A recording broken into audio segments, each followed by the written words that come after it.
Hello दोस्तों, आपका सारे क्लासेस में बहुत बहुत स्वागत है। मैं आज आपको क्रॉप प्रोटेक्शन का फोर्थ लेसन पढ़ाने वाला हूँ। फोर्थ लेसन का पार्ट 3 पढ़ाने वाला हूँ, जिसमें आपका पूरा चैप्टर कंप्लीट हो जाएगा। ये 12th की क्लास है, ठीक है ना। तो मेरे एमपी के बच्चों, मेरे एमपी के भाइयों, आपके लिए ये बेहतरीन क्लास है, चलने वाली है। ये पूरे सीधे साल भर चलेगी, ताकि आपका 11th-12th का विषय कंप्लीट हो जाए। नहीं, एक ही सब्जेक्ट क्रॉप प्रोटेक्शन नहीं, एनिमल हस्बेंड्री और कृषि विज्ञान भी आपको कंप्लीट कराया जाएगा, ठीक है ना। तो देखते हैं, आगे चलते हैं। इस पार्ट के अंदर आज हम बायो फर्टिलाइजर के बारे में पढ़ेंगे, ठीक है ना। तो हमारा पार्ट का नाम क्या है? उर्वरक यानी फर्टिलाइजर के बारे में इस पार्ट में पढ़ना है। चैप्टर हमारा 4th है और पार्ट कौन सा है? 3 है, ठीक है ना। और ये क्या है, आपकी 12th की तैयारी तो करा ही कराएगा, इसके साथ साथ आपकी तैयारी कौन सी हो जाएगी? प्री एग्रीकल्चर, जो एमपी में एंट्रेंस एग्जाम होता है, आईसीआर का एंट्रेंस एग्जाम होता है, बीयू का एंट्रेंस एग्जाम होता है, बीएचयू का होता है, यूपी कैटेड होता है, जेट होता है, सीयूटी। ये तमाम आपके क्या है, एंट्रेंस एग्जाम होते हैं। इन एंट्रेंस एग्जाम को क्वालिफाई करने के बाद आपको गवर्नमेंट कॉलेज मिलता है, जिससे आप बीएससी एग्रीकल्चर कर सकते हो, ठीक है ना। इनमें क्या है, आप इनको क्वालिफाई करके जब बीएससी करोगे तो आपकी फीस नहीं लगती है, ठीक है ना। आपको गवर्नमेंट यूनिवर्सिटी मिलती है या आप उनको गवर्नमेंट कॉलेज मिल जाती है, ठीक है ना। चलते हैं इस चैप्टर के आगे। हाँ, तो हमारा टॉपिक क्या है? Bio fertiliser. क्या है बायो फर्टिलाइजर? यानी जैविक उर्वरक के बारे में पढ़ेंगे। जैविक उर्वरक उनको कहते हैं जो जीवों द्वारा क्या है, मृदा के अंदर या फसलों को क्या है, उर्वरक यानी पोषक तत्व प्रदान किए जाते हैं, उन्हें हम क्या बोलते हैं? जैव उर्वरक कहते हैं, ठीक है ना। थोड़ी भाषा देखते हैं। जैविक उर्वरक की उत्पत्ति जैविक क्रियाओं के फलस्वरूप होती है। क्या होती? उत्पत्ति जैविक क्रियाओं के फलस्वरूप होती तथा इससे मृदा की उपजाऊ शक्ति में वृद्धि होती, यानी जो उपज उत्पादन देने वाली जो मृदा में शक्ति होती है, उसमें क्या होती? वृद्धि होती। यह उर्वरक पौधों, सूक्ष्म जीवों अथवा इनके द्वारा उत्पादित पदार्थों से निर्मित होता है। यानी किनके? पौधों के द्वारा या सूक्ष्म जीवों द्वारा जो उत्पाद तैयार किए जाते हैं, उनको हम क्या बोलते हैं? जैव उर्वरक। इनके लगातार प्रयोग करने ना तो मृदा की गुणवत्ता पर कोई हानिकारक प्रभाव पड़ता है, यानी नुकसान नहीं होता है। आप इनको वर्ष दर वर्ष लगातार उपयोग करते रहोगे तो मृदा पर कोई हानिकारक प्रभाव नहीं देखने को मिलेगा। वहीं अपन इसके अंदर फर्टिलाइजर यानी उर्वरक डालोगे तो आपको नुकसान देखने, यानी मृदा कैसी खराब होती चाहिए, या तो मृदा अम्लीय हो जाएगी या मृदा क्षारीय यानी बंजर टाइप की, यानी उत्पादन घटता चला जाएगा। और ना ही पारिस्थितिकी तत्व प्रभावित होता है, यानी जो पर्यावरण यानी इकोलॉजी सिस्टम होता है वो आपका डिस्टर्ब नहीं होता है, ठीक है। जैविक उर्वरकों के वर्गीकरण, यानी हमने जैविक उर्वरक जो होते हैं उन्हें हम 2 वर्गों में, नाइट्रोजन का स्थिरीकरण। अब स्थिरीकरण शब्द किसे कहते हैं? स्थिरीकरण वह शब्द है, स्थिरीकरण वह शब्द है जो वायुमंडलीय नाइट्रोजन को जीवाणुओं द्वारा मृदा में उपलब्ध कराया जाता है, उसको हम क्या बोलते हैं? स्थिरीकरण कहते हैं, ठीक है ना। तो वायुमंडलीय 78% जो नाइट्रोजन होती है उसको क्या कह रहे हैं? जैविक क्रियाओं द्वारा क्या है, मृदा के अंदर उपलब्ध कराना, उनको हम नाइट्रोजन युक्त उर्वरक कहा जाता है। फास्फोरस को घुलनशील बनाने वाले जैविक उर्वरक, यानी मृदा में जो आपका फास्फोरस तत्व है लेकिन वो कैसा है? ठोस अवस्था यानी सॉलिड फॉर्म में है, तो उसे लिक्विड फॉर्म में बदलने वाले उर्वरकों को हम क्या है? फास्फोरस को घुलनशील बनाने वाले जैविक उर्वरक कहा जाता है, ठीक है ना। तो नाइट्रोजन का स्थिरीकरण करने वाले और फास्फोरस को घुलनशील बनाने वाले जैविक उर्वरकों के बारे में हम पढ़ेंगे आगे, ठीक है ना। नेक्स्ट चलते हैं, ठीक है। तो आपको यहाँ पर थोड़ा से जो आपको बैक्टीरिया वगैरह जीवाणु वगैरह जैसे जो राइजोबियम है, तो इस प्रकार के सूक्ष्म जीवाणु मृदा इजेक्टोबैक्टर है, ठीक ना। इस प्रकार के मृदा के अंदर ये तमाम क्या है, आपको क्या दिख रहे हैं? बैक्टीरिया दिख रहे हैं, जो क्या है मृदा का क्या करते हैं? लाभ पहुंचाते हैं, यानी किसी न किसी रूप में क्या है, आपको यार नाइट्रोजन को उपलब्ध कराते हैं स्त्रीकरण के रूप में, या मृदा में उपस्थित फास्फोरस को क्या है? घुलनशील, ताकि पौधे क्या है उसका अवशोषण यानी उपयोग कर सकें, ठीक है ना। ऐसे उर्वरकों को हम क्या बोलते हैं, बायो फर्टिलाइजर कहते हैं। क्या बोलते हैं, बायो फर्टिलाइजर कहते हैं, ठीक है ना दोस्तों, समझ गए। नेक्स्ट चलते हैं। नेक्स्ट क्वेश्चन क्या कह रहा है, नाइट्रोजन का स्थिरीकरण करने वाले जैविक उर्वरक। अब नाइट्रोजन यानी वायुमंडलीय नाइट्रोजन को स्थिरीकरण का मतलब वहां से क्या है, ऑब्जर्व कर मृदा में यानी पौधों को उपलब्ध कराना ही नाइट्रोजन स्थिरीकरण कहलाता है। सहजीवी नाइट्रोजन स्थिरीकरण करने वाले यानी ऐसे बैक्टीरिया, ऐसे जीवाणु जो क्या है सहजीवी का मतलब होता है साथ साथ जीवन यापन, एक दूसरे को हेल्प पहुंचाए। एक आपको उदाहरण के रूप में बता सकते हैं, जैसे एक आप देखोगे उदाहरण पढ़ा होगा आपने, चिड़िया अगर किसी पशु पर बैठी होती है तो पशु को क्या है, पशु पर इल्ली वगैरह होती है तो वो खा लेता है पक्षी, तो पक्षी को क्या मिल गया, भोजन मिल गया, और जो पशु को जो नुकसान इल्ली वगैरह पहुंचा रही थी अब उसको क्या आराम रहे, यानी एक दूसरे को क्या दिया, लाभ पहुंचाया। क्या पहुंचाया, एक दूसरे को लाभ। उसी प्रकार यहाँ पर क्या होगा, सहजीवी नाइट्रोजन थे यानी एक दूसरे, यानी कुछ बैक्टीरिया को भी लाभ मिलेगा और कुछ क्या मिलेगा, फसल को लाभ मिलेगा, ठीक है ना। तो दलहनी फसलों में तथा राइजोबियम, जो दलहनी फसलें देखो ये क्या है, ये मान के उर्द का पौधा है। अब उर्द के पौधे में देखो जी क्या है, छोटी छोटी आपको क्या दिख रही है, गांठें दिखाई दे रही हैं। क्या दिख रही है, ये गांठें। अब ये आपको क्या दिख रही है, गांठें। अब इन गांठों के अंदर कौन सा बैक्टीरिया रहता है, राइजोबियम जीवाणु रहता है।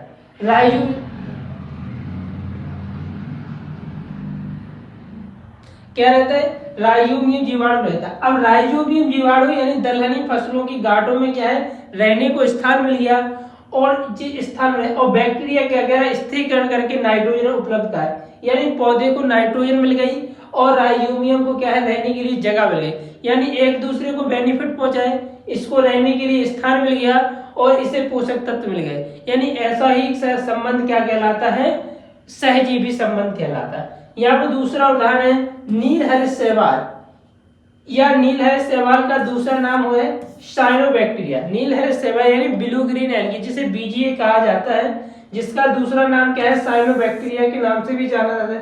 तथा इजोला क्या है, देखो इजोला के देखो इस प्रकार का होता है, और जो नीलहरित शैवाल है वो नीलहरित शैवाल यानी आप जानते हो कई कहते हैं, क्या बोलते हैं अपनी भाषा में, कई बोलते हैं, जो नमी में यानी पानी की जगह भरा लगा होता है। तो नीलहरित शैवाल और इजोला साथ साथ जीवन यापन करके फसलों को क्या कहते हैं, नाइट्रोजन उपलब्ध कराते हैं। क्या कराते हैं, नाइट्रोजन, यानी ये एक दूसरे को लाभ पहुंचाते साथ साथ रहते हैं, इसलिए इन दोनों के संबंध को हम क्या बोलेंगे, सहजीवी संबंध। क्या बोलेंगे, सहजीवी संबंध बोलेंगे, ठीक है ना। तो सारी बातें समझ गए होंगे। नेक्स्ट चलते हैं। हाँ, नेक्स्ट क्वेश्चन क्या है, असहजीवी नाइट्रोजन स्नेह, यानी ये नाइट्रोजन का स्थिरीकरण तो करेंगे लेकिन ये संबंध यानी सहजी एक दूसरे को लाभ नहीं पहुंचाएगा, सिर्फ क्या है, ये बैक्टीरिया लाभ ही पहुंचाएगा, ये बदले में कुछ नहीं लेगा। वहां पर क्या हो रहा था, हम बदले में कुछ दे रहे हैं तो तुम्हें भी कुछ देना पड़े। यहाँ पर क्या है, ये बैक्टीरिया हमेशा लाभ ही पहुंचाएगा लेकिन फसल से कुछ नहीं मांगेगा, ठीक है। तो नीलहरित शैवाल की दो प्रजातियां नॉन स्टॉक है और एनाबीना। तो एक एनाबीना देखो यहाँ पर मोतियों जैसे एक दूसरे से जुड़े रहते हैं, ये प्रजाति को हम क्या बोलते हैं, एनाबीना कहते हैं। देखो आपको मोतियों जैसी एक माला दिखाई दे रही, ऐसे बैक्टीरिया को हम क्या बोलते हैं, एनाबीना कहते हैं, जो नीलहरित शैवाल का क्या है, एक प्रजाति है, वो नॉन स्टॉक भी है, ठीक ना। जीवाणु यानी बैक्टीरिया, देखो वायुजीवी यानी जो वायु की उपस्थिति में क्या है, नाइट्रोजन स्थिरीकरण का कार्य करते हैं, जैसे एजाइटोबैक्टर है, ये जो स्पोरोलिलम है, ठीक है। अवायुजीवी यानी वायु की उपस्थिति भी नहीं चाहिए, यानी वायु हो या ना हो, ठीक है, वायु होगी भी तब भी क्या है, ये काम करेंगे, जैसे क्लास्ट्रीडियम होगा और क्या है, क्लोरोबियम। तो देखो आपको चम्मच की आकार की इसकी संरचना दिखाई दे रही है, इसको हम क्या बोलेंगे, क्लास्ट्रीडियम कहेंगे। और ये बैक्टीरिया देखो यहाँ पर है, ठीक ना, इसमें छोटे छोटे क्या निकले हैं, ऐसे धागे निकले हैं, इसको जो बहुत ये दिखाई नहीं देते हैं, माइक्रोस्कोप की सहायता से इनको देखा जाता है, सूक्ष्म जीवाणु कहलाते हैं, यानी आपकी नगन आंख हो, यानी आप देख नहीं सकते, इनको देखना है तो विशेष यंत्र की आवश्यकता होती है, जिसे हम क्या बोलते हैं, माइक्रो यानी सूक्ष्मदर्शी कहते हैं। तो ये कौन सी प्रजाति, एजाइटोबैक्टर है। ऐसे जीव को क्या बोलते हैं हम, असहजीवी बोलते हैं, यानी ये साथ साथ संबंध एक दूसरे को लाभ नहीं पहुंचाते, सिर्फ ये लाभ पहुंचाने का काम करता है फसल को। ऐसे जीवाणु को क्या बोलते हैं, असहजीवी कहते हैं। बात समझ गए दोस्तों। नेक्स्ट चलते हैं। हाँ, नेक्स्ट क्या है, फास्फोरस को घुलनशील बनाने वाले जैविक उर्वरक। क्या है, फास्फोरस को घुलनशील, यानी मृदा में जो आपका सॉलिड फॉर्म में फास्फोरस है उसको लिक्विड फॉर्म में बदलने वाले बैक्टीरिया या फफूंद या कवक को हम क्या कहते हैं, फास्फोरस को घुलनशील बनाने वाले जैविक उर्वरक कहा जाता है। इस वर्ग के जैविक उर्वरक मृदा में स्थिर या अघुलनशील यानी ठोस अवस्था फास्फोरस को घुलनशील यानी लिक्विड फॉर्म में बदलने वाला लिक्विड घुलनशील बनाने का कार्य करते हैं, उन्हें हम क्या कहते हैं, जैव उर्वरक कहते हैं। माइक्रोराइजा इस वर्ग का प्रमुख जैविक उर्वरक क्या है, माइक्रोराइजा जो है बहुत जो क्या है, ये कवक ही है। क्या है, माइक्रोराइजा एक कवक है जो क्या करता है, मृदा के अंदर जो क्या बनाता है, एक जाल टाइप का बनाता है। देखो यहाँ पर देख सकते हो, ये मृदा के अंदर देखो जी क्या है, कवक है, और ये क्या कर रहा है, जो मृदा के अंदर जो फास्फोरस है सॉलिड फॉर्म में उसे क्या लिक्विड फॉर्म में बदलने का कार्य कर रहा है, ठीक है ना। इसके अलावा इसके अतिरिक्त कुछ जीवाणु एवं कवक भी इस वर्ग के में सम्मिलित किए जाते हैं, जैसे स्यूडोमोनास है, स्टेटा, बैसिलस पॉलीमिक्सा है, फ्यूजेरियम है, एस्पेरिजिलस है, और क्या है, आवामारी है। तो इस प्रकार के कुछ कवक है, कुछ बैक्टीरिया जिसे हम जीवाणु कहते हैं, तो फंगाई वगैरह जी क्या करते हैं, मृदा में जो सॉलिड फॉर्म में फास्फोरस है उसके लिक्विड फॉर्म में बदलने का, ताकि जो फसलें हैं वो क्या है करें, अवशोषण यानी उपयोग करें जड़ के माध्यम से अच्छे से, ठीक है ना। तो ऐसे उर्वरक को क्या बोलते हैं, फास्फोरस में घुलनशील बनाने वाले जैविक उर्वरक, ठीक है ना। नेक्स्ट चलते हैं। नेक्स्ट क्वेश्चन अपना क्या बोल रहा है, राइजोबियम किसे कहते हैं, राइजोबियम। अब अभी इनके बारे में पढ़ा, अब इन्हीं के बारे में थोड़ा डिटेल से पढ़ना है। अब राइजोबियम क्या है, राइजोबियम दलहनी फसलों यानी जिनके दाने क्या है बन जाते हैं दो भागों में, जैसे आपका चना हो गया, मटर हो गया, इसके अलावा आपकी उड़द हो गया, मूंग हो गया, इसके सोयाबीन हो गया, मूंगफली हो गई, तो ऐसी फसलों को हम दलहनी फसलें कहते हैं, ठीक है ना। जिनकी जड़ ग्रंथियों में सहजीवी रूप में, हमने आपको इमेज दिखाई दी ना सही इमेज में, तो में पाया जाता है, जो वायुमंडलीय नाइट्रोजन का स्त्रीण करके फसलों को नाइट्रोजन उपलब्ध कराने का कार्य करता है, जिन्हें हम क्या बोलते हैं, राइजोबियम जीवाणु कहते हैं, ठीक है ना। राइजोबियम जीवाणु के लाभ यानी फसलों को क्या बेनिफिट मिल जाते हैं, दलहनी फसलों के उत्पादन में 15 से 25% तक की वृद्धि होती है। यानी आप राइजोबियम का उपयोग करोगे तो जो दलहनी फसलें अगर आपकी कोई 7-8 क्विंटल होने वाली जो दलहन थी, अब वो क्या 10 क्विंटल तक हो सकती है, यानी उत्पादन में क्या हो जाएगी, वृद्धि हो जाएगी। मृदा की उर्वरा शक्ति में वृद्धि हो, यानी जो उत्पादन करने की मृदा की शक्ति है उसमें वृद्धि हो जाती है। एक वर्ष में लगभग 20 से 25 केजी प्रति हेक्टेयर, यानी एक हेक्टेयर में 20 से 25 केजी नाइट्रोजन यानी वायुमंडलीय नाइट्रोजन का स्थिरीकरण होता है। क्या होता है, यानी जो वायुमंडल में नाइट्रोजन है उसको एब्जॉर्ब करके क्या मृदा में उपलब्ध करा दे, एक वर्ष के अंदर एक हेक्टेयर क्षेत्र में क्या है 20 से 25 केजी, ठीक है ना। तो राइजोबियम कुछ वृद्धि हार्मोन जैसे ऑक्सिन, जिब्रेलिन तथा साइटोकाइनेस भी बनाते हैं, जिससे पौधे में अच्छी वृद्धि होती है। क्या है, ये क्या है, ये जो हार्मोन्स होते हैं ये क्या करते हैं, वृद्धि को नियंत्रण एवं समन्वय करने का कार्य करते हैं, ठीक है, ताकि पौधा अच्छे से ग्रोथ कर सके। इसके एक सेकंड,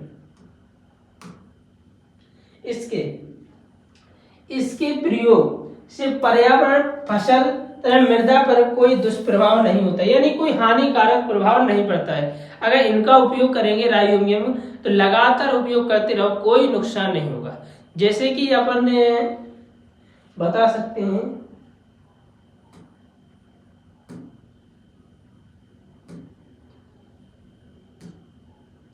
जैसे दूध है अपने जी दूध की तरह होते हैं मृदा के लिए, कैसे होते हैं, दूध की तरह। और दूध आप डेली पीते रहोगे तो नुकसान कभी नहीं करेगा, लाभ ही पहुंचाता रहेगा। ठीक है, उसी प्रकार ये मृदा के लिए दूध का कार्य करते हैं। मृदा में ये हमेशा यूज करते रहो, लाभ ही पहुंचेंगे, नुकसान नहीं पहुंचाएंगे। एजेक्टोबैक्टर किसे कहा जाता है? यह धान की फसल यानी धान की फसल को छोड़कर सभी फसलों को वायुमंडलीय, चाहे वो आपकी क्या हो, वेजिटेबल वाली हो, अनाज वाली हो, दलहनी वाली हो, ठीक है, चाहे वो आपकी बागवानी वाली फसल हो, उन सभी में नाइट्रोजन स्थिरीकरण करके नाइट्रोजन उपलब्ध कराने का कार्य करता है, जिसे हम एजेक्टोबैक्टर कहा जाता है। ठीक है, एजेक्टोबैक्टर के प्रमुख लाभ क्या है? इसके प्रयोग से फसल के उत्पादन में 10 से 15% क्या हो जाती है? वृद्धि होती। अगर एजेक्टोबैक्टर का उपयोग करोगे तो 10 से 15% क्या हुई? वृद्धि। आपका अनाज वही मान के चलो 9 क्विंटल होने वाला है तो वहां पर 10 क्विंटल हो जाएगा। बीजों का अंकुरण बढ़ जाता है, यानी अंकुरण क्या है? पौधे जो बीज डालोगे जमीन के अंदर वे जल्दी क्या हो, शीघ्र अंकुरित हो जाएंगे। इसके द्वारा मृदा में 25 से 30 केजी नाइट्रोजन का प्रति हेक्टेयर स्थापित होता है, यानी नाइट्रोजन का स्थिरीकरण किया जाता है। तो बात समझ गए ना दोस्तों? नेक्स्ट चलते हैं। हाँ, अब आ जाता है नीलहर्ष शैवाल। क्या आ जाता है हमारा नेक्स्ट क्वेश्चन है नीलहर्ष शैवाल। नीलहर्ष शैवाल किसे कहा जाता है? इसको साइनोबैक्टीरिया के नाम से भी जानते पढ़ चुके हैं पहले भी कहा जाता है। यह धान की फसल को, क्योंकि नीलहर्ष शैवाल कहाँ रहता है, यानी कहाँ होती है? पानी नमी, और नमी यानी ज्यादा पानी वाली फसल कौन सी है? धान। तो धान में पानी भरा रहता है तो उसमें क्या है? नीलहर्ष शैवाल रह सकता है, जो नाइट्रोजन का स्थिरीकरण के द्वारा नाइट्रोजन उपलब्ध कराने का कार्य करता है। ठीक है ना? तो इसके लाभ क्या है? धान की फसल में नीलहर्ष शैवाल 10 केजी मात्रा का प्रति हेक्टेयर प्रयोग करने पर उपज में 20% क्या होती? वृद्धि होती। यानी आप एक धान का 1 हेक्टेयर वाला खेत है, उसमें मात्र कितना? 10 केजी क्या करना है? यूज नीलहर्ष शैवाल, यानी दूसरे खेत से ले आओ कहीं को और इस खेत पे छोड़ देना है। ठीक है ना? फिर ये क्या है? वृद्धि करते रहेगा। तो यानी जो फसल यानी धान बोई गई तो उसके उत्पादन में 20% की क्या कर देता है? वृद्धि कर देता है। धान के बाद फिर अगली फसल बोगे, यानी कुछ और फसल बो दी, तो उसमें क्या है? 7 से 14% की उसमें वृद्धि देखने को मिलती है। जैसे अभी धान बोई क्या है खरीफ में, तो अगले सीजन में आप क्या मटर बो दोगे, चना बो दोगे, गेहूं बो दोगे, तो उसमें भी आपको इसमें का बेनिफिट देखने को मिल जाएगा। इसके प्रयोग से मृदा जीवाश्म पदार्थ की वृद्धि होती है। मृदा में जीवाश्म पदार्थ की क्या हो जाती है? जिससे मृदा का जो भौतिक, रासायनिक, जैविक ढांचा है, वो स्ट्रक्चर वो अच्छा रहता है। क्षारीय अम्लीय मृदाओं में क्या होता है? सुधार, यानी अगर मृदा अम्लीय है तो वो क्या हो जाए? उदासीन होने का प्रयास करती है। मृदा क्षारीय है तो वो कैसा? उदासीन होने का प्रयास है। 20 से 40 केजी कितना? 20 से 40 केजी नाइट्रोजन का प्रति हेक्टेयर का होता है स्थिरीकरण होता है। वहां पर कितना हो रहा था? 20 से 25, 25 से 30, यहाँ पर कितना? 20 से 40 केजी 1 हेक्टेयर के अंदर क्या है? नाइट्रोजन का स्थिरीकरण हो रहा है। ठीक है ना? तो दोस्तों समझ गए ना? नेक्स्ट चलते हैं। नेक्स्ट अपना बढ़िया वाला क्वेश्चन आ जाता है, क्या है? इजोला किसे कहा कहते हैं? यह एक जलीय फर्ण है, यानी पानी में रहने वाला है, जो धान की फसलों यानी नीलहर्ष शैवाल के साथ सहजीवी रूप में यानी सहजीवी संबंध बनाकर नाइट्रोजन उपलब्ध कराते हैं। क्या नाइट्रोजन उपलब्ध कराते हैं? ठीक है ना? जैसे माइकोराइजा, ठीक है ना, ये भी क्या करता है? यह मृदा के अंदर फास्फोरस तत्व को ठोस अवस्था से घुलनशील अवस्था में उपलब्ध कराने का कार्य करता है। तो ये क्या करता है? जो मृदा में सॉलिड फॉर्म में क्या है आपका फास्फोरस है, उससे घुलनशील अवस्था में बदलने का कार्य करता है। प्रमुख पोषक उर्वरक कौन सा है? माइकोराइजा। ठीक है, जो क्या है? कवक होता है। क्या होता है? कवक होता है। नेक्स्ट चलते हैं। अगला क्वेश्चन क्या है? महत्वपूर्ण बिंदु क्या है? इंपोर्टेंट पॉइंट कहलाते हैं, जो ऑब्जेक्टिव क्वेश्चन भी आ सकते हैं। पहला पॉइंट बोला है पौधे में नाइट्रोजन को नाइट्रेट के रूप में ग्रहण करते हैं, यानी पौधे जो है नाइट्रोजन को किस फॉर्म में लेते हैं? नाइट्रेट के रूप में। धान के पौधे नाइट्रोजन को अमोनिया के रूप में ग्रहण करते हैं। क्या करते हैं? अमोनिया। हमने बताया जो नाइट्रोजन वाले उर्वरक होते हैं वो 3 प्रकार के पाए जाते हैं। नाइट्रेट उर्वरक होते हैं, एमाइड उर्वरक होते हैं, अमोनिया उर्वरक। तो जो एमाइड उर्वरक होते हैं वे क्या में बदलते हैं, सॉरी एमाइड उर्वरक होते हैं पहले क्या में बदलते हैं? अमोनिया में, अमोनिया के बाद नाइट्रेट में, फिर पौधे ग्रहण करते हैं। ठीक है ना। लेकिन धान क्या है? धान किस रूप में ले लेता है? अमोनिया के रूप में ले लेता है। अमोनिया युक्त उर्वरक पहले नाइट्रेट में बदलते हैं, इसके बाद पौधे क्या करते हैं? ग्रहण करते हैं। यूरिया नाइट्रोजन पूर्ति का महत्वपूर्ण कार्बनिक प्रकृति का उर्वरक है। तो यूरिया कैसा है? कार्बनिक प्रकृति है।